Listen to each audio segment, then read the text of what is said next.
Welcome, friends. This is Economic Update, a program brought to you every week by the Pacifica Network. Our purpose is to analyze major economic events and trends, the forces and movements that shape the economic systems we live in and depend on week by week, year by year. I'm your host, Richard Wolff. I've been a professor of economics all my adult life and at several universities. Currently, I teach as a visiting professor at the New School University in New York City. I also write columns for the economics section of truthout.org, a courageous source of independent news and analysis that I urge you to check out every day at truthout.org. If the kinds of analysis and materials we present on these programs interest you, then I think you will find much more to your liking, much more elaborated as well, on the two websites that we maintain and that are at your disposal freely all the time. The first is rdwolff, with two Fs.com. There you will find all of the work I do, written, audio, video, interviews, lectures, classes, all of it, presented in an orderly way for you to take advantage of if this kind of work interests you. The second website that we also maintain focuses more on the project of reorganizing production to democratize the economy by having workers be their own bosses in the enterprises of modern society. There the website is democracyatwork.info. Either of those websites is available to you, and I urge you to take a look at them. Please also continue to send us your questions, your comments. Both of those websites enable you to do that, rdwolff.com or democracyatwork.info. And likewise, and finally, on both of those websites, you will find a donate button, a button you can press to give you the ways in which a financial contribution, modest or generous as your circumstances allow, to enable us to continue to produce these programs, to maintain those websites, to do the research necessary to bring this kind of programming to you on a regular basis. We will, of course, enormously appreciate your doing so. Let me begin, as I usually do, with a few shorter updates about things in the economic news that might have escaped your attention or your focus. The first has to do with a modern form of a very old practice. It's called internships today, and it involves typically young people, typically coming out of high school, college, graduate schools, getting a job, but I use the word job in quotation marks, because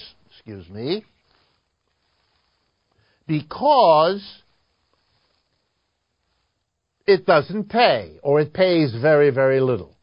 The job they get is supposed to be something that helps them learn. It looks good on the resume. It may be a stepping stone to a real job, that is one that pays, but it isn't one itself. This is an internship, and the people who land in them are called interns. Before I talk a little bit about some law cases right now about interns, let's go back and review the applicable labor law in this country governing interns. 75 years ago, in 1938, a law was passed, which is still on the books in this country. It was called the Fair Labor Standards Act. And it provided a number of very interesting things. It basically outlawed child labor, a serious problem until then in American history. It established a minimum wage. It set the 40-hour work week, basically, and required overtime pay beyond that, and so forth. In other words, it provided fair labor standards, which were to govern the workplace in the United States. from the minute that law was passed, over the active opposition of the employer class in the United States, I might add, immediately employers went to work to evade the provisions of that act, having failed to prevent its passage in the depths of the Depression. Here are the things they did. Three big ones. Number one, they renamed certain jobs. They moved jobs out of the worker category into the management category because Fair Labor Standards didn't apply to the management or supervisors, only to the non-managerial. So one way to escape was to recategorize workers so that you wouldn't have to give them the benefits of the law. The second way that the same goal was achieved was by switching workers from being on the payroll, regular paid employees, to being what are called self-employed or contract workers. Workers who would be selling a service to the company rather than being an employee of the company, because you didn't have to give contract workers, workers who sold you a service, even if that service was their labor, you didn't have to give them the benefits of the Fair Labor Standards Act the way you did to your regular employees. So this is an old story. Internships are just the latest version of employers seeking to evade the point and the purpose of the Fair Labor Standards Act. Interns are people that are brought in to work for next to nothing. Let's remember that the United States Labor Department issued guidelines based on the Fair Labor Standards Act, among other acts, governing internships.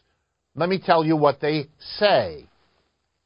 Unpaid internships are lawful if they are part of an educational training program, if they do not replace regular employees, and if the company does not gain immediate advantage from an intern's work.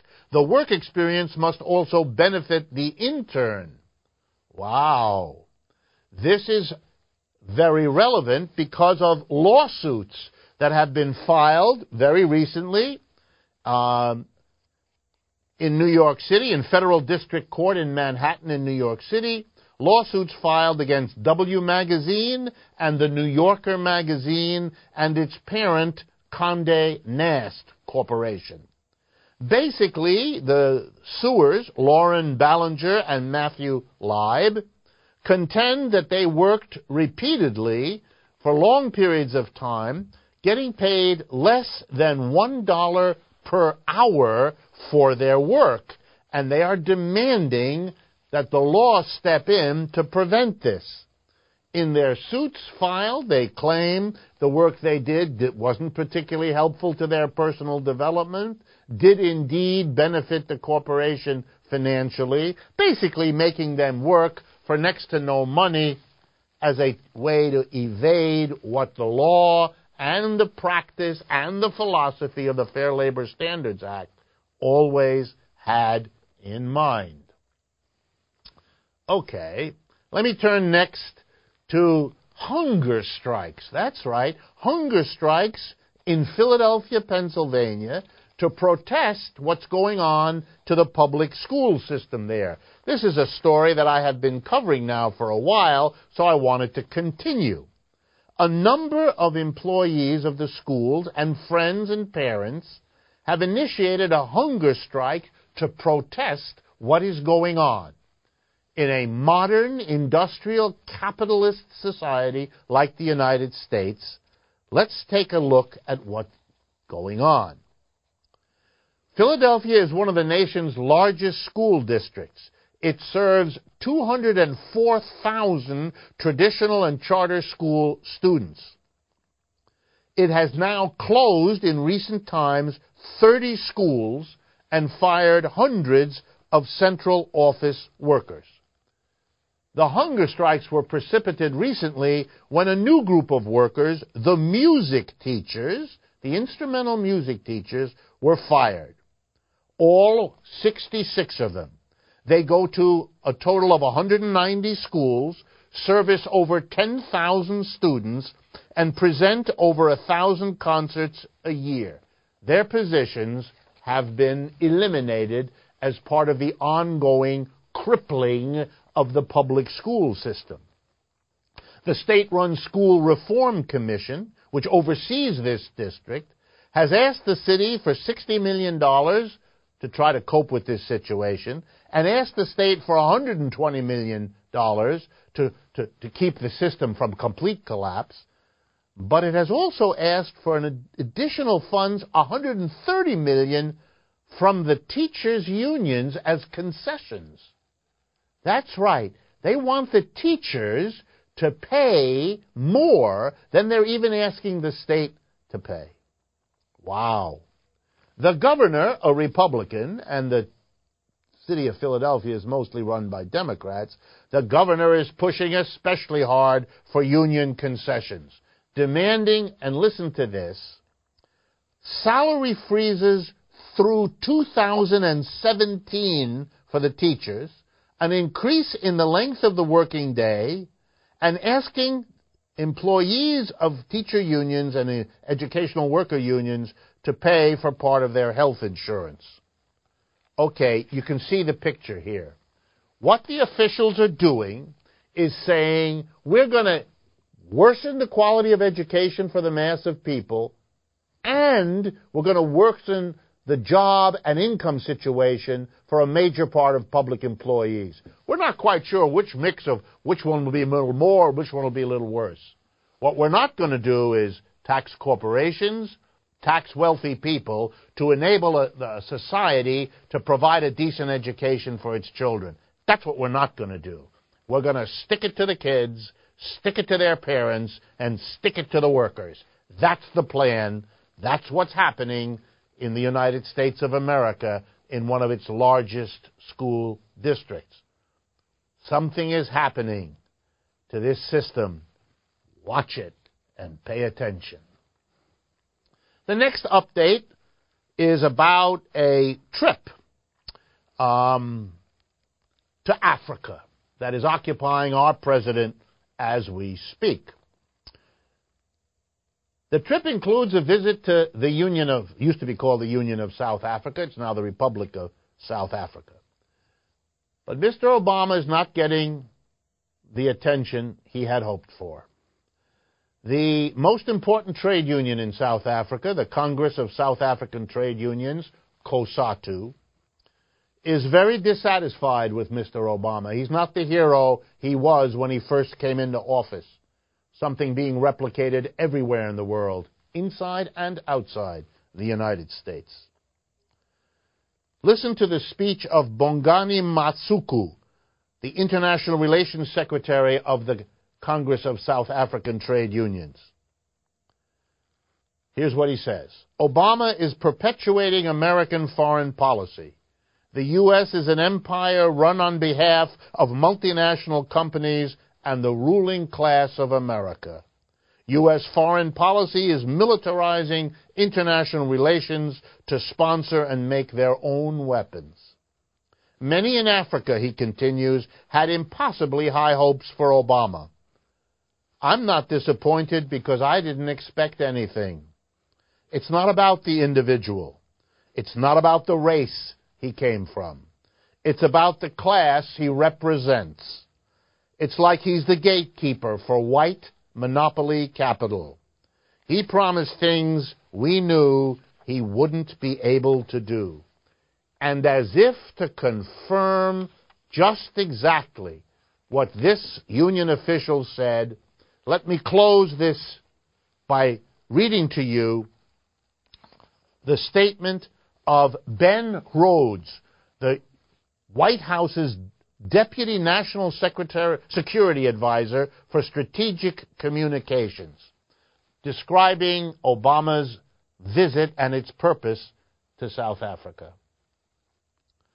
What we hear from our businesses says Mr. Rhodes, is that they want to get in the game in Africa. I'm quoting Mr. Rhodes.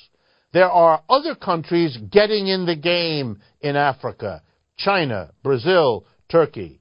And if the U.S. is not leading in Africa, we're going to fall behind in a very important region of the world. Business is what it's about. No wonder workers and unions in South Africa have a different view of what Mr. Obama represents and what he means for Africa.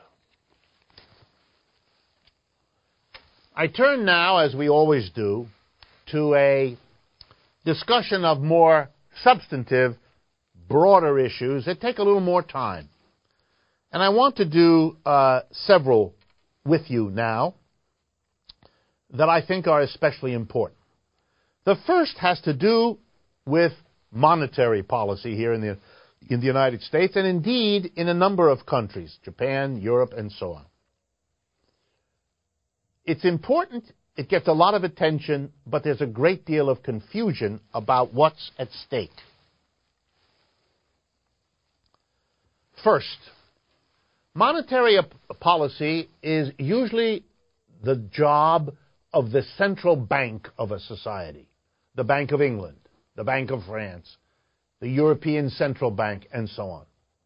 The Bank of Japan.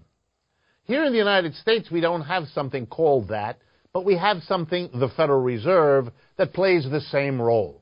So what you hear about central banks in the rest of the world is what you are also watching and seeing and listening to on the part of the Federal Reserve System or the Federal Reserve Bank in the United States.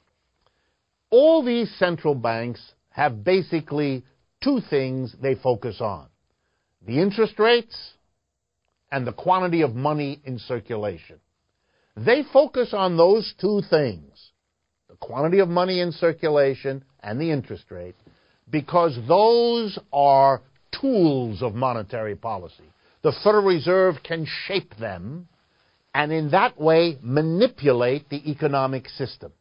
If, for example, there's unemployment the way we have it today, and there's economic downturns all around us, as we have today and as we've had for the last 5.5 years, then the job of the monetary authorities, the central bank, the Federal Reserve, is to come in and manipulate interest rates and manipulate the quantity of money to fix that situation. That's why we have, around the world and in the United States, very low interest rates, historically unprecedented low interest rates. Why? Because the monetary authorities, the central bank, have pushed interest rates down. And the major way they do that is they make money available at very low rates themselves. So nobody goes to borrow anywhere else, and everybody else who competes with the government has to match the low rates that the Federal Reserve charges in the U.S. or that central banks charge elsewhere. Closely associated with keeping interest rates low in a depressed economic situation like today is increasing the amount of money in circulation. Central banks do that in the hope that making more money available will lead people to spend extra money, and that will lead to goods and services being purchased, which in turn will mean they have to be produced, which will give people jobs. So by pumping up the money supply, you will give people jobs. By driving down interest rates, you will, and by the way, the logic there is perfectly parallel. If interest rates are lower, the theory goes, businesses will borrow more money because it's cheaper and invest it, hire people, buy machines. Individuals will take advantage of lower interest rates to buy a car or a home or use their credit cards more liberally because it's cheaper to get credit. So it's not a mystery. Monetary authorities intervene in depressed economic situations, the way we have them across the world today, by pumping money into the economy and lowering interest rates. By the way, when I say pumping money, I mean that literally. Central banks have the authority, the right, under the laws in all countries, to basically produce as much money as they think is prudent to inject into the economy. So the Federal Reserve orders the mint to print the money, make the coins, make the bills, and other authorities do the same. But they can also manufacture money electronically by simply crediting the accounts that banks maintain at the Federal Reserve with more money in their account by the flick of an electronic switch. So whether you print it on paper or you create it electronically in the accounts of banks, you increase the amount of money, and you hope, notice the word hope, that money and those lower interest rates will percolate through the economy to create demand for goods and services, to create jobs. Everything I said just now depends on your understanding two things. One, the word may. You may see more money leading to more jobs, but you may not. You may see lower interest rates lead to more jobs, but you may not.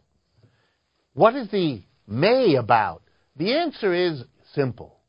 What monetary theory says may happen actually depends on what private corporations do, more than on anything else. Private corporations may take advantage of more money to spend it, or they may not. Corporations may take advantage of lower interest rates to borrow money and spend it, or they may not. Here's the problem. If corporations believe that the economy is in bad shape, they're not going to borrow money, even if it's cheap. They're not going to spend money, even if they have more of it. And that's exactly the situation we're in. Capitalist economies don't want to give the government more power than it already has. They want to make sure that what the government does will only have an effect if they cooperate with the point and purpose of government policy. And they can choose not to. And when they do, that decides it. That's why we have a record amount of monetary money being created and pumped into the economy in Japan, in Europe, in the United States over the last several years. That's why we have unprecedented low interest rates. And yet we still have an ongoing crisis that we're not out of. Unemployment rates in Europe that are in the double digits. Millions losing their homes in the United States.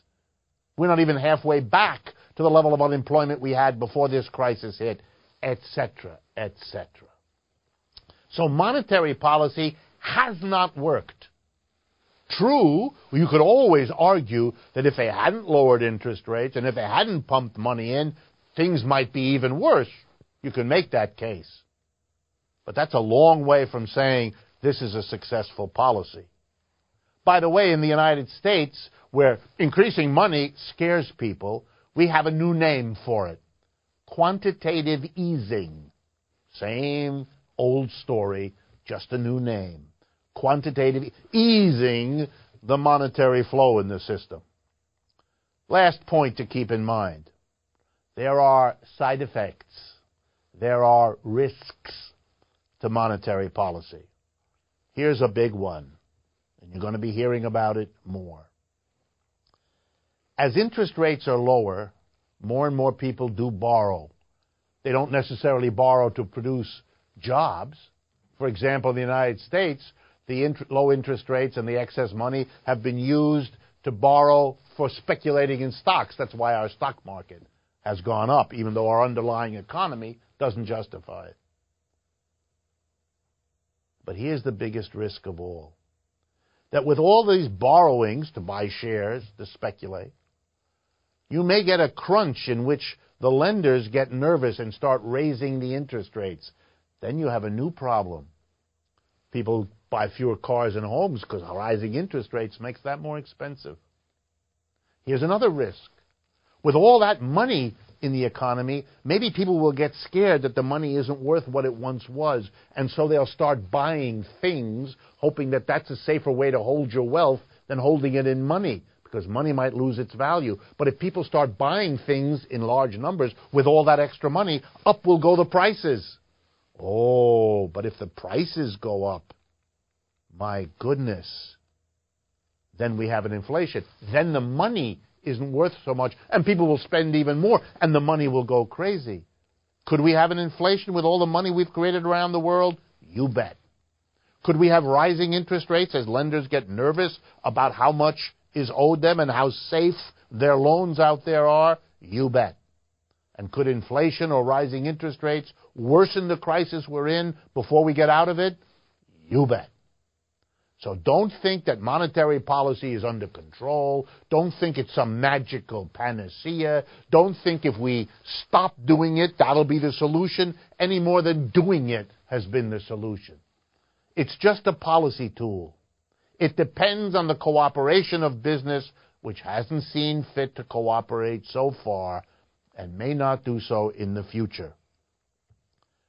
It's a serious limitation of modern capitalist economies that they need to be so unstable, and then they need a monetary authority that doesn't really have the capacity to deal with that problem. The end result? Long crises like the one we're in.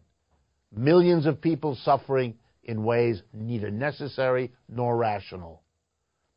To hold on to the Federal Reserve is to hold on to a system that isn't working real well, and to hold on to the institutions that aren't working real well in controlling the system that isn't working real well. That's the bottom line. In the time we have left before we take our mid-program break, I want to begin dealing with another closely related topic. This has to do with a wonderful piece of research I want to bring to your attention. Let me tell you whose research it is.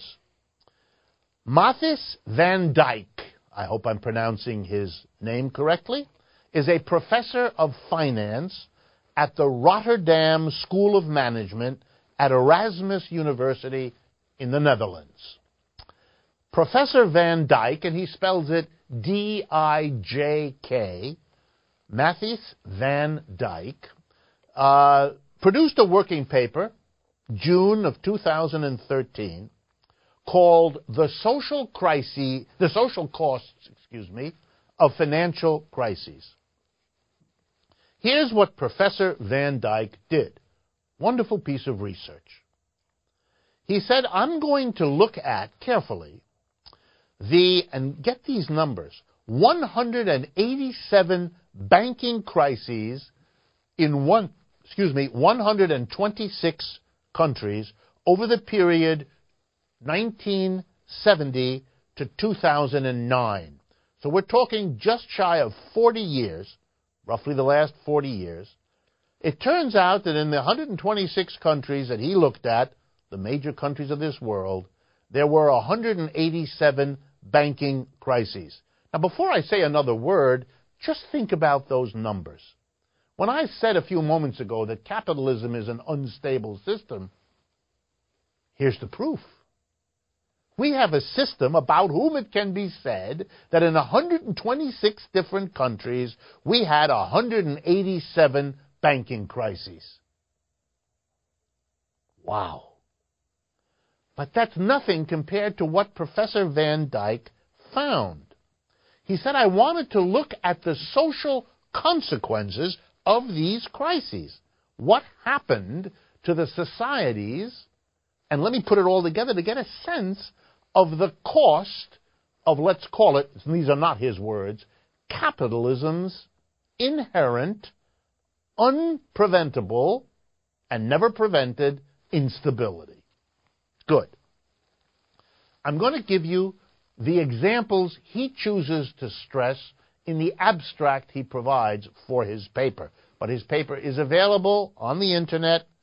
Look up ssrn.com if you want to find it, or follow him through Matthijs van Dijk, D-I-J-K. I will read from his abstract.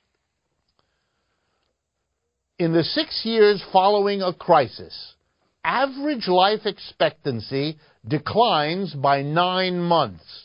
across 126 countries and 187 crises over the last 40 years. In the 6 years following a crisis, average life expectancy declines by 9 months.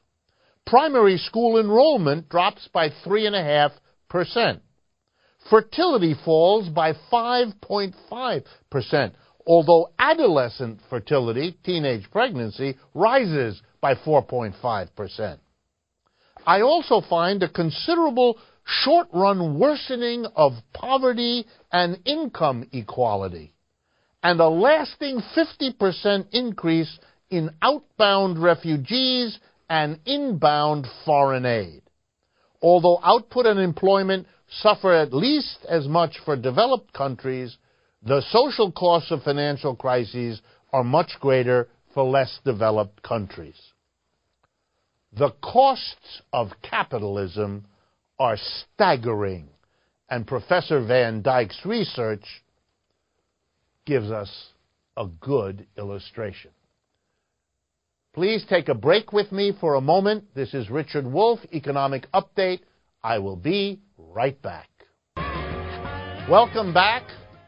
This is Richard Wolff. This is Economic Update. Once again, let me remind you that as we go through these economic analyses each week, you can follow them and get more information and more analysis of this type by checking either of our websites, rdwolf.com and democracyatwork.info. Let me also ask you to consider helping us with a donation. Each of the websites has a donate button, makes it very easy, gives you a variety of ways to make a contribution, and we would be very, very appreciative to get some help in covering the costs of the work that we do. Before the break, we were discussing the costs of capitalism in the research of Professor Van Dijk from Erasmus University in the Netherlands. I want to give you a second example of the costs of capitalism that we may not think about as such. This one comes from a story on fake food. That's the terms of the New York Times. In a story of the New York Times on June 27th, 2013. It's a story that covers, first of all, a stunning enterprise in Great Britain that produced fake vodka, replicating the label of a well-known brand in the UK in a factory that produced thousands, tens of thousands of bottles of fake vodka, which were distributed throughout the country.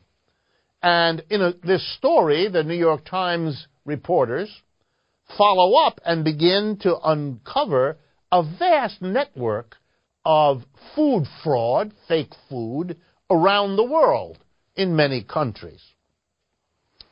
Here in the United States, a professor at the University of Minnesota, one Sean Kennedy, added by noting that it's very profitable for fake food companies to do all kinds of things to make more money by adulterating, cheapening, and sometimes in dangerous ways, our food. I'm going to read you from a couple of sections of this article because I think they pinpoint the problem beautifully. Investigators say a huge array of deceptions exist. Simple ones involve presenting cheap products as branded or top-quality ones, like selling catfish as sea bream, labeling farmed salmon as wild, or marketing battery-produced eggs. Let me interject. I'm not sure what that is. Battery-produced eggs as organic or free-range eggs. In February, the German authorities began investigating around 160 farms in Germany suspected of breaking rules on organic and free-range egg production. Wow. The examples go on and on. I'm going to mention a few of them just so you get a sense of the variety. Counterfeit red and white wine labeled Jacob's Creek were involved.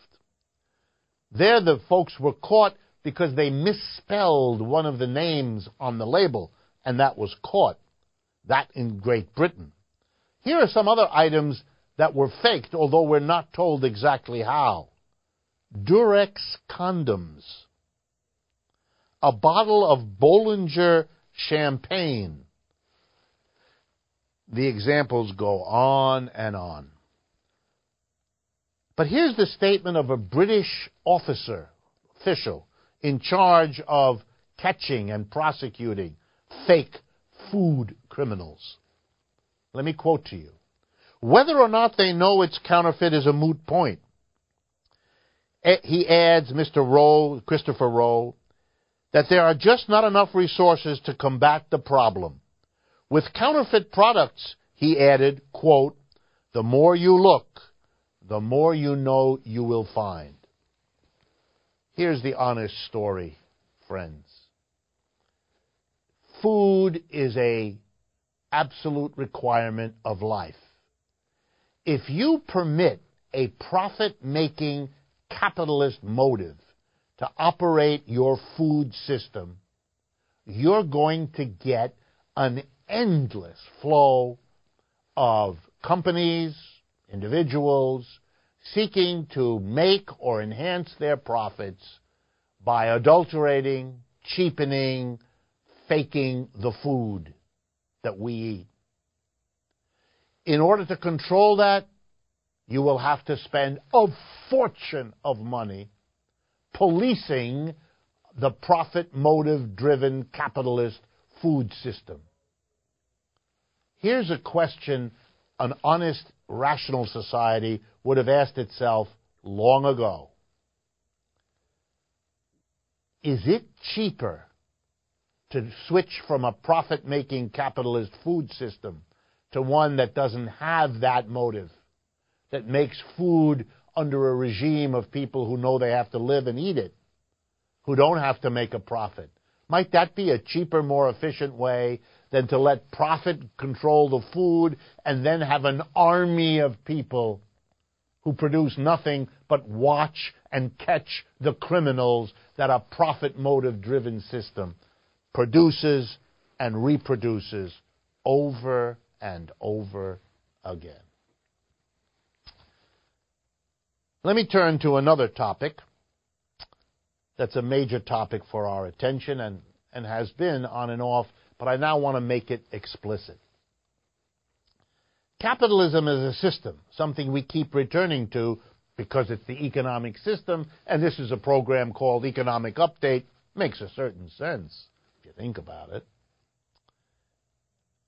Well, here's a concern that I have.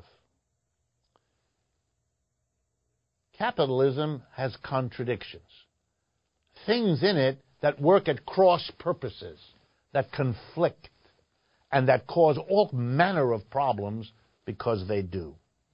And I want to talk to you about some of them. The first is perhaps the most basic.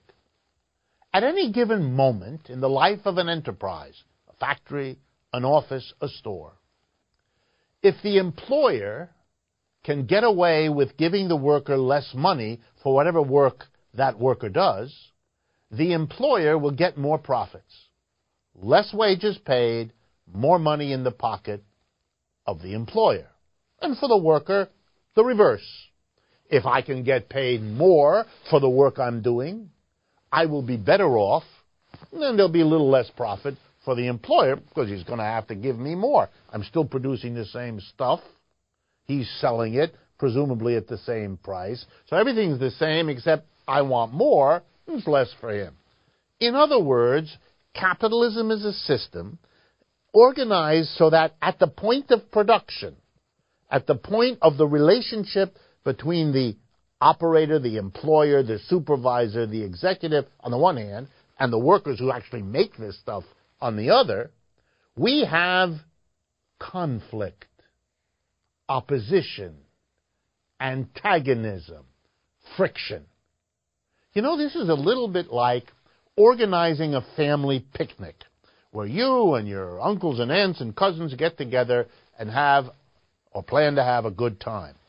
And you do happen to know that Uncle Harry and Aunt Louise don't like each other. They fell out years ago, and it's kind of a running saga of hostility. If you were going to organize a family picnic, would you pick that uncle and that aunt, conflicted in their relationship, to be the ones who plan the thing, to be the ones in charge of the entertainment?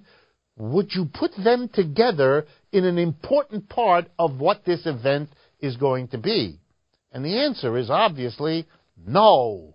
You don't want to put conflict in the core of something important to you, like a nice picnic. So now let's go back. If you have an economic system that produces goods and services we all depend on, food, clothing, shelter, transportation, entertainment, you name it, why in the world would we organize the production process in such a way that two of the key partners in this relationship are in a conflictual situation with one another? Makes no sense. That conflict produces work stoppages, strikes, lockouts, pilfering, tension, absenteeism, you name it. We have a whole host of the costly social consequences of this contradiction of the capitalist system located right at the core of our production processes. Makes little sense. Let me give you a second contradiction of capitalism. And if you're interested in this, and if you respond via your emails to us through the two websites, we can continue and talk about more of them. But we only have time for two of them today. So here's the second one. Capitalism is a system in which it needs from its workers two things all the time. Number one, the capitalists, the entrepreneurs, the owners, the employers, they would like to pay their workers the least possible. They want the work to get done, for sure. And they want the quality and the quantity of output to be what they want. But they'd like to pay as little as possible. That's why they have a long history of hiring women and children rather than men, because they could pay them less for the work. Or hiring immigrants rather than native-born people when they could do that and pay the immigrants less. Or leaving the country and moving to another part of the world where they can pay the workers less. Or breaking unions so they could pay the workers. We know that they do that. But here's the problem. Capitalism as a system is contradictory because it needs something else from the worker besides work and low wages. It needs the workers as customers to buy what the capitalists produce. They're the demanders. They're the purchasers. But here's the rub for poor capitalism. To the degree that capitalists are successful in paying workers less, they shoot themselves in the foot because by having paid the workers less, the workers have less to spend on what the capitalists are trying to sell them. If you want more purchasing, you would have to pay your workers more. But if you did that, you'd have less profits. Poor capitalists, you could get a headache from trying to navigate the contradictions of this system. Wow. Conflict and contradiction. And you know, capitalist systems wobble. Part of their instability is they go after the one side of the contradiction, not remembering the other side is going to come and bite them in the rear end. So over recent years, they have squeezed down workers' wages by moving to low-wage countries, by bringing in immigrants, often without papers, so they can be forced to accept low wages. So they've been successful in pressing down wages, and they discover, and they moan about There's not enough stuff being bought. We're not going to invest in more production. We can hardly sell what we're producing. Oh my goodness. Surprise, surprise.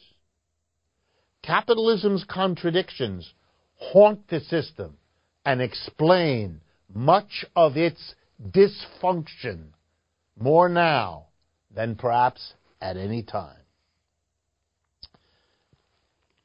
If you're interested in me exploring more of the contradictions of capitalism, let me know.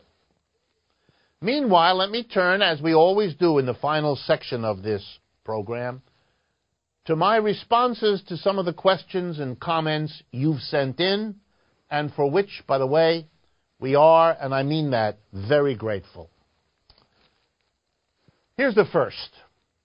Can the kinds of worker co-ops that you advocate be a genuine transitional passage or program to go from capitalism to socialism? In other words, do you see workers' co-ops as playing that role? Good question. Most of your questions are really good. And even those that I don't think are all that good are often very helpful to us in shaping the program, because even though you're not so clear, it's clear where you want to go. And I really appreciate that. And obviously, for those of you that take a little extra time to condense your thoughts, you're making it easier for us, and we appreciate it. But all of your comments and questions are learning processes for us. Let me explain. Worker co-ops are very variegated. They're different. They depend a lot on the workers who start them, on the motivation they have, on the ideas they have in their minds about what they're trying to do. Some of them can and indeed are transitional steps towards socialism. Others are not. Some worker co-ops are undertaken by people who don't know about socialism, don't care about socialism, or don't like socialism. They're just looking for something they think will be a better place to work, and they don't think about it beyond that. But I do. Since I think our whole system is in trouble, I'm not interested in worker co-ops as something to help a few people have a slightly better life. I mean, I'm glad that that's happening for them, and I wish them every success, but I have bigger goals in my mind. I want us to get to a system that works better, that doesn't have the instabilities, the social costs that we spend a lot of time on this program documenting and exploring. So for me, the question is, can we build to a different system? And I think worker co-ops are the embryo, the beginning of a different system. I like them because workers are their own bosses. I like them because workers take power. But I particularly like them because they overcome the contradictions of capitalism. And I can illustrate that by reminding you of what we said a few minutes ago. Look, capitalism has the contradiction between the worker, who's better off if you pay him more, and the capitalist, who's worse off if you pay the worker more, and so they fight. But suppose workers are on both sides of that equation. The workers are workers, but the workers are also the bosses, the employer. Workers are in a workers' co-op. That's what it means. You're the employer as well as the employee. Then whatever they lose on one hat they're wearing, they gain on the other. So there isn't a conflict. They're going to pay themselves a certain amount, more or less as wage, more or less as profit. They're not in a conflictual situation. You're not pitting two groups of people against each other with opposing interests. And I think that would be an enormous gain. Likewise, I think workers in a co-op are learning how to work and decide collectively. Workers' co-ops are the most powerful antidote to the runaway individualism that hobbles the United States, that prevents us from having successful institutions and organizations where we work together, where we are genuinely collective. Makes it so hard for us to have relationships. Makes it so hard for us to have the kinds of solidarity with one another, to overcome our loneliness. There are a lot of ways of putting this. But I think workers' co-ops force people, in the best way I can imagine, to work together, to learn how to make collective effort pay off. We give a lot of lip service in this culture to teamwork. We celebrate when a sports team overcomes the individual goals and aspirations of the individual player to really work together as a unit, to make all of the experiences of all the players that much better because they've really learned to work together, to enhance one another's strengths, to modulate and modify one another's weaknesses, and so on. I think a society built on solidarity, on collectivity, not at the expense of the individual, not at sacrificing the individual, but giving the individual the added strengths and joys that come from being part of a team, of being part of a group effort, of being at the receiving end of the care and support and help of other people. The self-made man has always been a myth. We are what we interact with other people to become. And we ought to do that consciously and intentionally to make the community that creates every child, the village that builds us all, a village we help to set up, to create, to make us the best we can be. So yes, I think workers' co-ops are a training ground for the kinds of collective effort that will make a better society. I also think they will immediately make capitalism better. You know, if workers in a co-op work together democratically, reach their decisions democratically, they're going to want to do that in the communities where they live. They're going to care about what goes on politically in their community. You know why? Because they've learned to see what a difference it can make if you have a caring collective effort on the job. You know, now we don't allow people to really participate politically where they live. We have powerful, money-driven political parties that don't want much intervention by most people. So we don't have much real political participation where we live, and guess what? We don't have it much where we work because it isn't permitted there. My argument is, let's institute it where we work. Not only will it be better for the economic system we depend on, but it'll have a carryover effect into our political lives. Workers in a democratic workplace will demand, will create, will understand the benefits and the mechanisms of a democratic running of the communities where they live. Final question to respond to today. Is debt declining in the United States? Are people deleveraging, one of the words used? That is, lowering their level of debt. A lot of folks in the media have been saying yes, and they've shown a diagram in which the percentage of debt out of people's income is declining. But this is a misunderstanding and a misreading of statistics, and I wanted to explain it to you because it has an important consequence that I will measure and mention to you. First, the diagram is correct, but it's explained very simply. Huge numbers of people have lost their homes. These were people who could not afford their mortgage payments anymore. And so the bank came in, foreclosed the home, threw the people out of their apartment or their house, whichever they had, and repossessed it. When that happens, the loan is wiped out. The bank takes the property, sells the property, or holds it, but if it sells it, it retires the loan, and the person no longer has the debt. They've lost the collateral, the house, they've lost all the payments they made, but they're free of the debt. So they still earn an income in their job, but they have no debt. So the graph shows, there's less debt for income.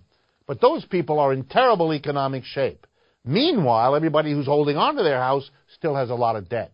Meanwhile, the debts of college students for going to school, of credit card users for their credit cards, and of automobile buyers keep going up. So if you look at the situation of the indebtedness of the American people, it's as bad or worse than it was at the beginning of this crisis. We're not seeing people with less debts, which means we're not going to see people able and willing to go buy a lot of things because they can't handle the debts that are rising for them.